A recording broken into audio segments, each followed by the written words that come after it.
2025 இன்னும் love letter வச்சுட்டு சுத்திட்டு இருக்க ஒரே ஆள் நீ மட்டும் தான்டா. அவன் அவ்வளோ ஒருத்து கிடையாதுடா, வெறும் வாய் உதாரு தான்டா. அவன் பேர் பால்ராஜ். அவனுக்கு சிட்டிக்குள்ள பல வீடும் சிட்டிக்கு அவுட்டரில் ஒரு கெஸ்ட் ஹவுஸும் இருக்குது. எதுக்கு இப்படி தேவையில்லாமல் போய் சொல்லிட்டு இருக்கீங்க சார்? அவர் சொல்கிறது எதுவும் நம்பாதீங்க சார். நான் ஒரு சாதாரண டெலிவரி பாய் தான்.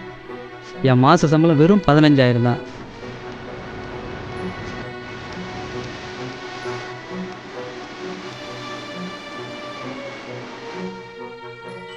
உங்க ஏரியால தர்மராஜன் ஒருத்தன் இருக்கானா?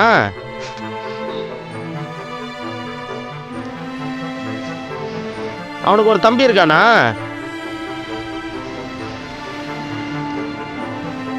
அவ்வளோ சீனா போடுறான் அவன். ஏய் நீ யாரா? அவன் அண்ணன்டா.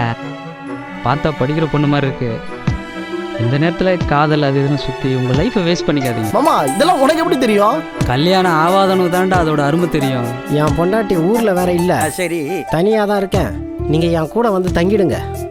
ஓகேயா? முன்னெல்லாம் கல்யாணம் நடந்துராதான் நினைச்சோம். இப்ப கல்யாணம் பண்ணால பயமா இருக்கு. ஐயோ, இது லவ் லெட்டர். லவ் லெட்டரா? ஆமா. எங்கடா அவன் தங்கச்சி?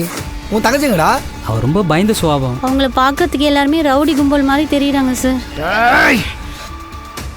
அண்ணனும் என்னதான் கல்யாணம் பண்ணிக்கணும்னு சொல்றான், தம்பியும் என்னதான் கல்யாணம் பண்ணிக்கணும்னு சொல்றான். ஏன்பா உன்னை விட என் பொண்ணு பெரியவ, இப்படி வந்து தொல்லை பண்றியே?